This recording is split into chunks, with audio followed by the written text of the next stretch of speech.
Welcome to another episode of This Catholic Life. Conversations about life's ups and downs, big and small, how we deal with every situation imaginable, whatever life throws at us, but still manage to be sensible, practical, and joyful. Today's show is about sharing your faith, a conversation about how we share our faith in the modern world, what works, what doesn't, whether we need to take a few new directions or revive old gems. I'm your host, Peter Holmes, and today I'm joined by Rian Galliott, co-host, hello, resident artist and geek. That's me. And also joined by Daniel Ang, who's the director of the Sydney Centre for Evangelisation, among many other hats. Welcome, Daniel. Great to be with you. Before we get started, just a reminder that if you like the show, you should subscribe on your podcast app, and that way you won't miss an episode. So, sharing your faith. When we talk about sharing our faith, the first thing that comes to mind is, why even bother? Because, frankly, in Australia, isn't it religion and politics are the two subjects you're not allowed to talk about around a barbecue? It's just absolutely off. I went to my next door neighbour and introduced myself, and he said, "What do you do for a living?" And we were having a beautiful chat until I said I teach theology, and he said, "Well, you can keep all of that," and off he went. There's a kind of a social, barrier, or a kind of a rule that you don't talk about religion. Why would we bother people with this stuff? Look, I think one of the primary reasons we need to talk about our faith is that Jesus calls us to.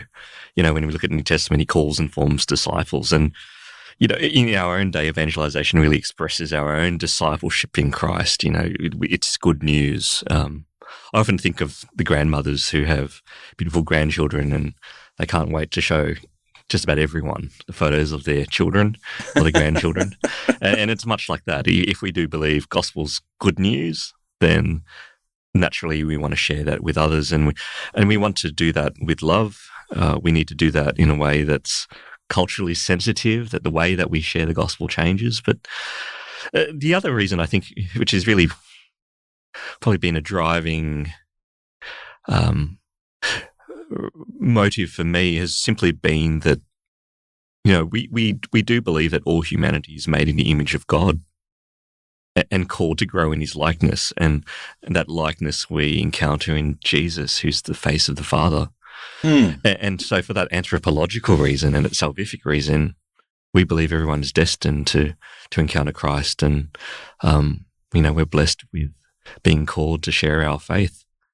There's no great invitation to share something that has made our own lives, and we believe is good news for others. So, like you said, if we come across something that's amazing and that's good for us, we want to share it with the people we love. And if we love all people as we're called to, we want to share it. Box, would you have any sort of angle on that? That's basically what I was going to say, is that coming across a lot of the youth leaders that I've worked with in the past is that we genuinely believe it's the best place we can be. It's the best end that we desire, and therefore we desire it for others as well, which, you know, works well with the understanding of love being wanting the best for the other person. Sure. It's just how we go about that can be very confrontational sometimes. Yeah, I was going to go there because if someone might be listening to this who's not a Christian, they might say, well, that's all right for you guys. You think that's good for you. Religion hasn't worked for me when I've tried it out. I had a bad experience with some parts of religion, and so I don't want this religion thing of yours. It's okay for you, it's not good for me, and so keep it to yourself. What would we say to that? I think one of the dangers for those of us who, you know, are very much involved in the life of the church is that we do have a passion. We have a passion for our faith. We have convictions. We've made decisions. We've shaped our life around this gospel. So we believe it's good news. And I think you pointed out really well there, Peter, that is our particular perspective, but we're meeting people who don't come from that background, who don't share the same assumptions. And if we're a little bit, you know, if you like, the danger in passion is it spills over into, you know, an aggression or a insensitivity to others.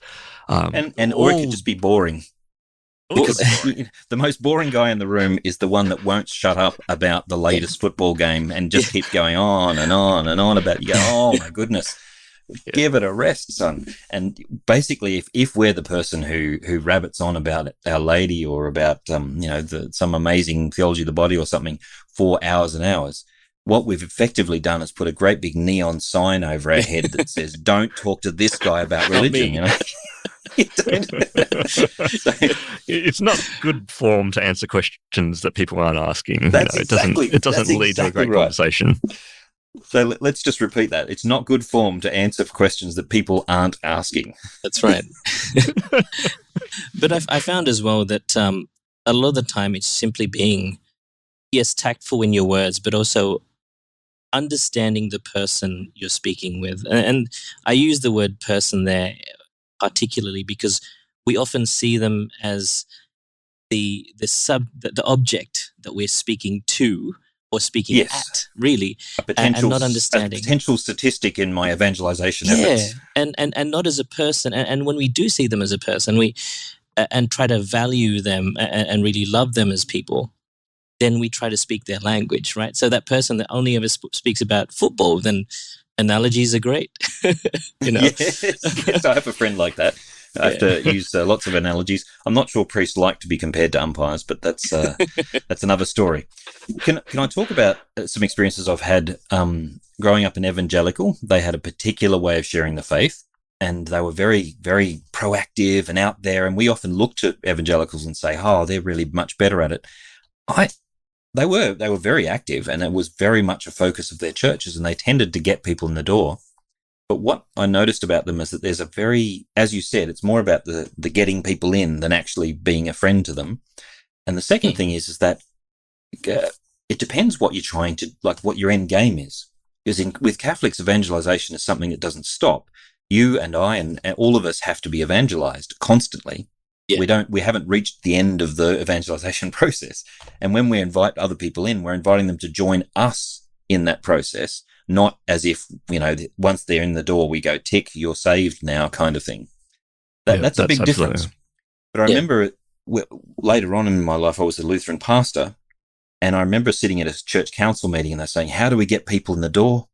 And I jokingly said, well, it's easy to get people in the door. Just put up a sign that says free beer.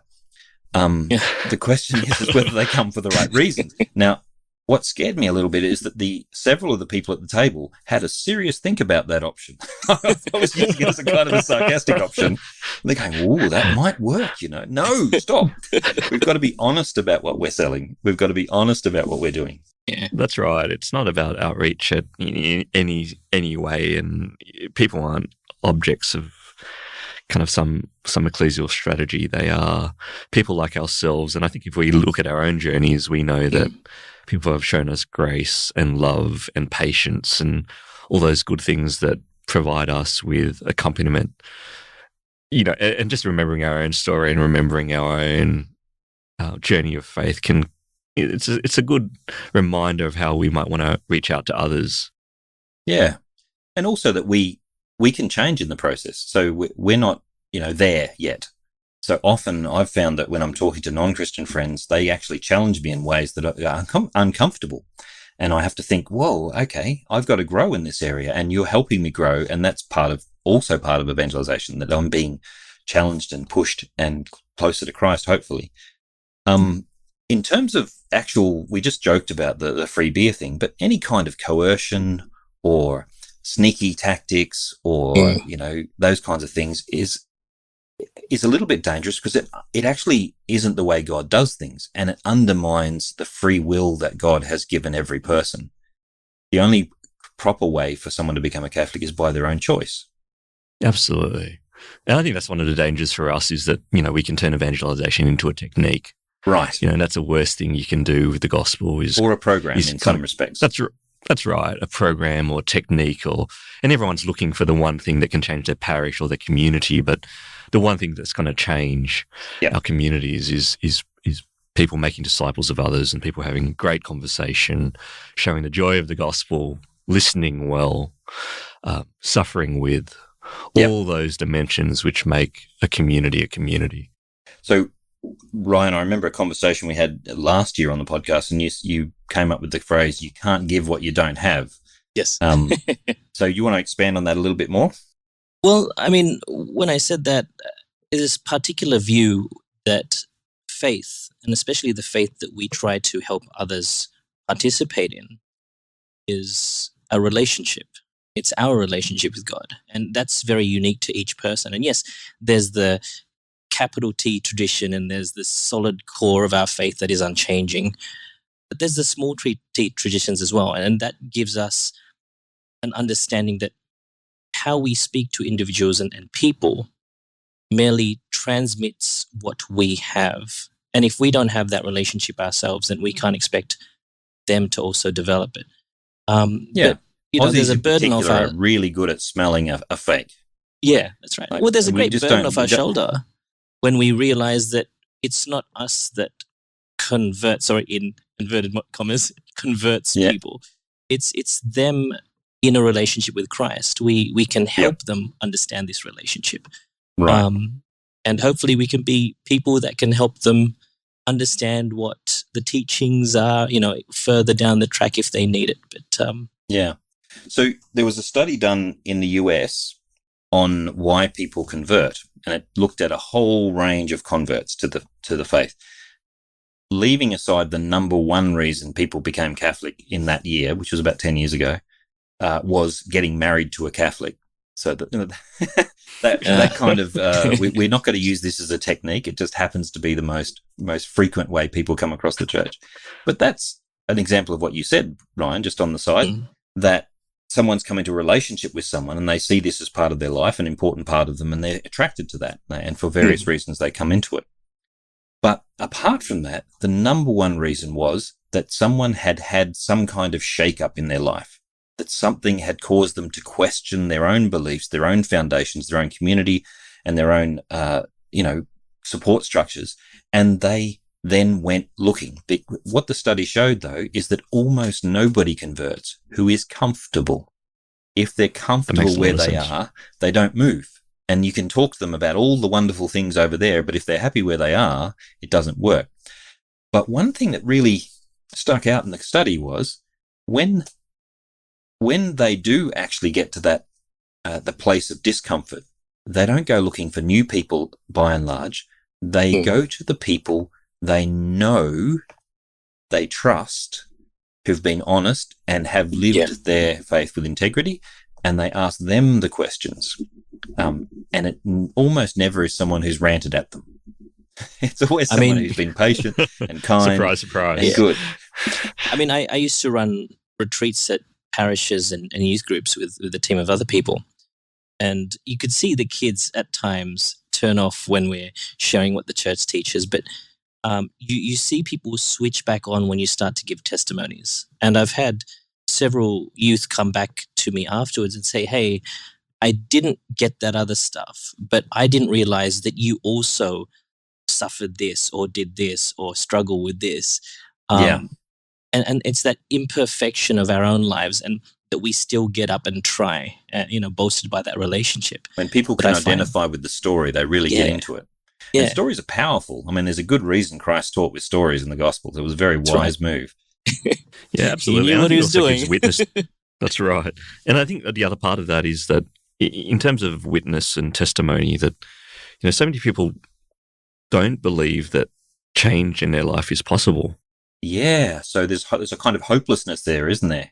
Yeah, there is. And I think seeing stories of changed lives gives people an encouragement, number one, to know that they're also imperfect and they're imperfect with others, but also that they're not devoid of hope and that they have the potential to live a very fulfilled life. And all of us want that. All of us are continually seeking that fulfillment.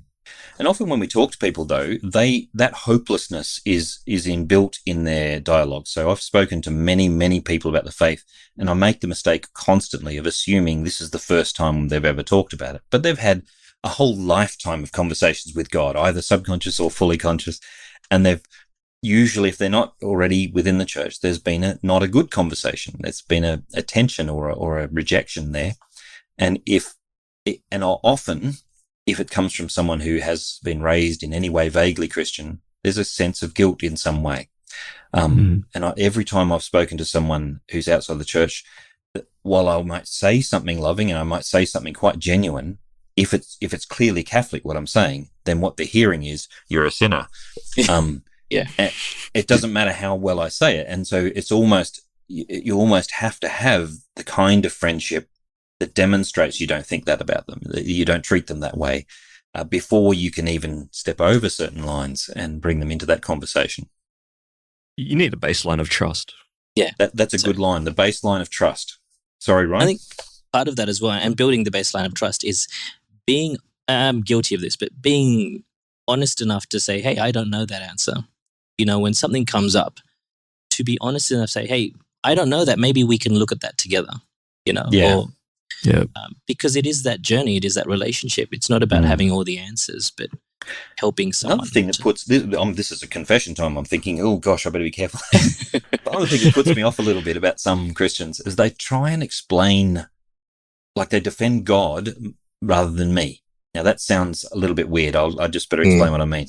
When I'm asking hard questions, or in the times of my life when I've asked hard questions, often Christians are more interested in defending God than they are in actually listening to me. It's like the book of Job. Job's going, what the heck? This isn't fair. And his friends start out comforting him and then build into sort of defending God. And in the end, God tells them off and he says, you didn't tell the truth about me. You were so busy defending me, you actually defamed me. Whereas Job told the truth about me, that I'm not like this. This isn't my doing. And he's saying, what the heck? This isn't just. Yeah, you're right, Job. It wasn't just and it's not fair. And you were right about God. And that you don't know what's going on. We tend to do that sometimes when we're confronted by people's aggression or questions, and almost nobody comes at us. I mean, there's people who come at me all the time with scripture questions, which are very obscure. God says something in the Old Testament. What do you think of that? And they don't care. They're just trying to provoke. They're trying to prove me wrong so they don't have to worry about religion. That's right. And those conversations, look, they can be helpful in some ways. You can learn more about the faith or different perspectives, but no one's really converted by arguments alone. You know, that's the thing. You know, it's if it stays at that rationalistic level only, or doesn't take into account the context where people are coming from or their concerns and desires, then we can be preaching a message which, if you like, doesn't have anywhere to land, if we're not even beginning to talk, really, in some respects. Yeah. And there needs to be a community to invite them to, too. Because let's say we intellectually convince someone of the faith completely and then can't take them anywhere to share that and talk and have a community. Sorry, you're nodding away there, Box. Go ahead. No. You keep going. I agree with you. Well, it's hard, and especially as Catholics get, especially I'm guessing, Box, you could give us more perspective on this. As a younger Catholic, you know, where do you go? There's less and less people involved. Yeah, I mean, the great thing is, since I got involved in youth ministry, I remember hearing that there were almost in the single digits of youth groups when I first started getting involved. I mean, there were a few movements, but very few youth groups back in 2000 in Sydney Archdiocese, and that blossomed as things like World Youth Day came to the fore. Those communities are so unique and enclosed in and of themselves sometimes that they're just different cultures, and trying to bring someone in can feel very threatening to them as well, because a lot of those cultures can sometimes be very exclusive feeling. And also, if your dynamic of your group is perfect, you don't want someone crashing in and upsetting it. Well, that's right. But can I throw this question wider than just youth groups? And Dan, especially, you've got an interest in this area. Have we actually changed the way we do community? And what effect does that have on our evangelization? Because the youth group is a byproduct of the idea of a local parish. Yeah. You know, that's right. All those kinds of groups are byproducts of having your local group for the local thing. The motor car and all of the other means of transport and the internet, social media, all these things have changed the way we do community, for better or worse.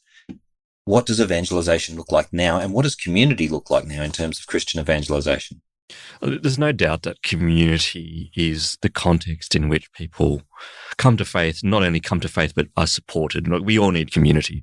No one knows about Jesus if it wasn't for the community of the church. We don't wake up one day and chew at Jesus. It's because this community has proclaimed him through the generations. So community is absolutely essential to our faith. But we have to admit, when we look around our parishes or when we look around wherever we might worship and so on, that we don't always feel the power of community in our lives. If there's no welcome, no hospitality, if people are out the door before the priest hits the back of the church, all of that, if there's a bit of a fray in the car park, all those kind of human interactions say something about how we receive one another. So, and Ryan's absolutely right. There are young people who haven't necessarily always found that community. There's sometimes fewer people in those youth groups as there once was.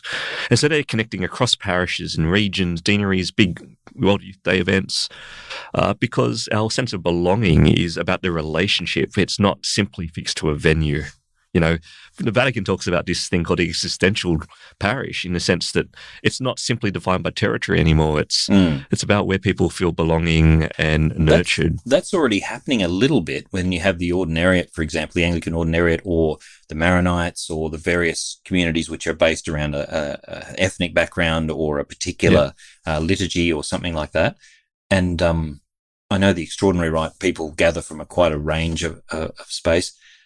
I'm noticing, though, in ordinary parishes, people will drive past 2 or 3 other parishes to go to the one that they particularly feel at home in. That'd be me. Well, and again, when I first did that, I felt quite guilty because I thought there was some sort of obligation to support the local place. But given that we have so many places in such a small area, I mean, the historic reason for them being that close is that people didn't travel that far. And so you needed to have something near there. That's it. And in Australia, we've always had more churches than we needed, in the sense that, we had a church on every corner. It was like the Irish model, right? You had a church in your village and every suburb had one. And now it's an exciting time because, people are making decisions, and sure, some have chosen to walk from the faith or no longer engage with the church. But those who are engaging with the church are making decisions. They're intentional. And that's really promising. If I can, you just touched on something there. Some people have walked away, and that's the reality of a large number of people who tick the Catholic box on the census and don't turn up. There's a bit of a difference in the statistics, because if you're a Baptist, from my experience of being in that range, you don't tick the box if you're not going to church. So it looks like they've got a much higher involvement. But if your grandmother went to a Catholic school and happened to have you baptized, they're still ticking the Catholic box. So I'm not quite sure we're quite as disastrous as the stats say, but it's not good. I wonder, though, G.K. Chesterton's quote where he says, there are perhaps 100 people in the world who hate the church, and, millions who hate what they think the church is. Because we've had so much. Absolutely. I mean, I think you're dead right there. I think there's no doubt that, for example, here in Australia, it's been a difficult few years, obviously, for the church and in terms of its credibility in the public square. But there's also an aspect of the church which is not often spoken about, but we have this rich wisdom of traditions and spiritual practices and ways of prayer and schools of spirituality and classic texts and beautiful communities and good-willed people who are living out worshipping God and serving the wider community. Things like hospitals and schools and charities and St. Vincent de Paul's and all that. I wonder if it's because, there's been many great things done by the commercialization of these things, such as the school systems and the hospitals. And there's, the standards have risen immensely. And the church can do so much more, but they're not quite as associated with Catholicism as they used to be. And I'm not, the good stuff, if you like, isn't rubbing off on the rest of us. I think when people talk about Catholic now, they mostly think of priests and they mostly think of a mass. Oh, absolutely. The word Catholic today is, it can mean that, your grandmother who's passed away was Catholic, or it means you're living like Mother Teresa and everything in between. Yes. But I think that the point is that I think as Catholics, we haven't necessarily shown our people the richness of our own tradition. And so, as you say, Peter, that people are turning away from the church sometimes but they're turning away from the church which they never knew or they never shared or experienced. So I think there's still a lot of potential there, because I think when people talk about Jesus and the gospel and say, well, Catholics actually read scripture, they pray, they're dedicated They're good-willed people. They are committed to social justice. They're committed to life. All of those things, our real testimony can show a very different church than the one they're rejecting in their minds or by rumour. Something I encountered a few years back where a friend of mine was having an abortion. She wanted to have an abortion. And another friend of mine was really struggling with it and eventually came to me and said, I just can't talk to this person anymore because I hate what she's done. And I said, well, it's precisely the time that she needs someone there with her to be a friend. And it's almost this whole thing, like, stick to the right without understanding what, it's the forgetting the reason for the law, kind of thing. We forget that the person who's pregnant is just as important as the baby, and vice versa, the baby is just as important as. So it was that situation, which we've spoken about several of those elements already, but understanding the person. And Box, I think you're onto something there. It's easy to love someone when they agree with us and they're doing everything we like them to do. That's right. The kind of love that Christ calls us to is the love which loves them even when they're hurting us or persecuting us or doing something that we think is quite bad.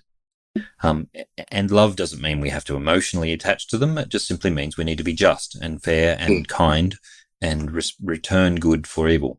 I think sometimes the way that we seek to reach out to others, we come sometimes think we as Christians have to go out, clean people up, and then bring them to church. But that's not how fishing works. You catch the fish first in whatever state they might be, and then you walk with them and see that renewal of life. But if we've only got people who look like us around us in the pews or whatever else, we might not be as outreaching as the gospel invites. Yeah. Oh, it's interesting. We had a prior podcast, Daniel, which we had tradies on, Catholic tradies. Right. And I asked them how many Catholics are tradies. And it was an interesting answer because these guys were two Caucasians and they said almost none. And I asked the question, is Western Catholicism then a white man's game? Right. And it's a ludicrous thing to say, by the way. I deliberately baiting him when I said it because in Sydney, clearly we have, I think, less, Caucasians than we do people from all sorts of different origins. The strength of the faith is very much in our ethnic communities. It does seem as if sometimes the standards we set and the ways we go about being Catholics in Australia are very Anglo. And there's a kind of, stiff upper lip Anglo kind of art and culture and way of speaking. And if the homeless guy walks in or if someone comes in and they're a bit loud or boisterous, oh, shush, shush, shush, that's not what we do here. There's a kind of almost a cultural or a social set that we're trying to preserve. Absolutely. Like 40% of our mass attenders right across Australia are from a migrant background. Right. And increasing every year, obviously, as we see, in some of our parishes, the numbers decline. In some parishes, they're growing, but that is really always, at least in recent years, been driven by migrant communities. And the issue there is, I think, we have to be careful to acknowledge that reality because sometimes we make claims about the church. For example, we might say that, the old devotions are kind of fading away and no one's interested in the rosary or Fatima or whatever it might be. But actually, spend some time with migrant communities and you'll find enormous faithfulness. You'll find enormous devotion. Yes. So simply because it might not be our cup of tea, if you like, in the church, doesn't mean that it's not feeding, sustaining and flourishing elsewhere. If I can be a little bit provocative, Daniel, I've noticed that when people say the youth don't want this, almost always that actually translates to I don't want that. That's right. And I have mea culpa. I have been guilty of that in the past. The youth don't want that, and my kids have gone. Actually, I wouldn't mind that. So they've actually pulled me back into line.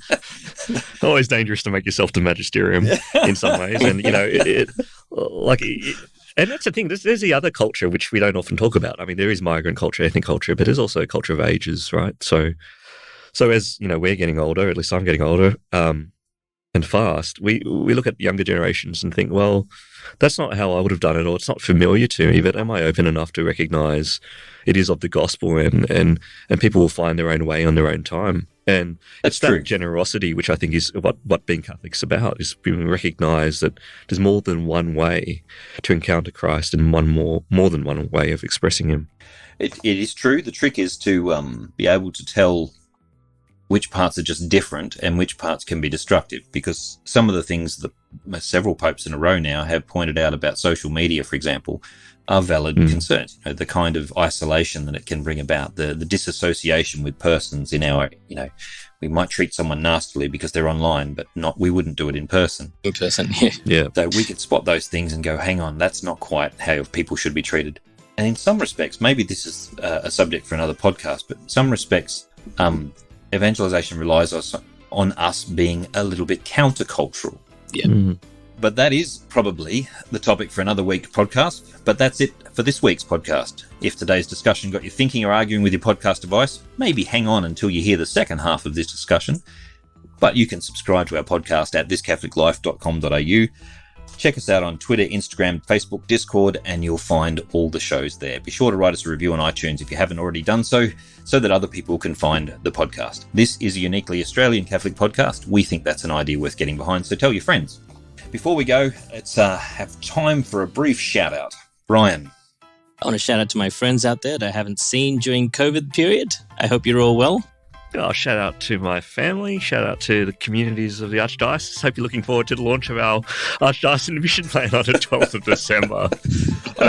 I want to shout out to all the people who work tirelessly in Catholic missions.